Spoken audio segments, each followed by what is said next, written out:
Sa bawat araw, maraming kabataan ang abala sa kanilang mga gawain, mga proyekto, takdang aralin at iba pang responsibilidad. Minsan, nakakapagod. Minsan, gusto na lang humiga at magpahinga.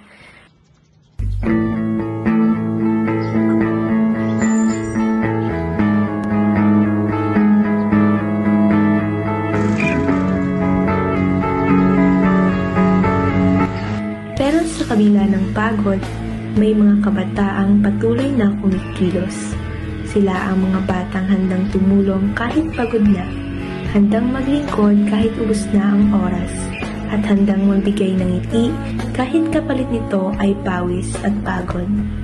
Dahil para sa kanila, ang pagtulong ay hindi lang tungkulin, ito ay isang misyon ng puso, isang patunay na kahit sa murang edad, kaya nilang maging inspirasyon sa iba.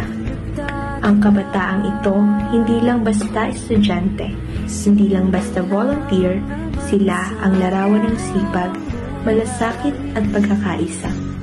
Sila ang patunay na ang kabataan ngayon ay may kakayahang magbago, maglingkod at magbigay ng pag-asa.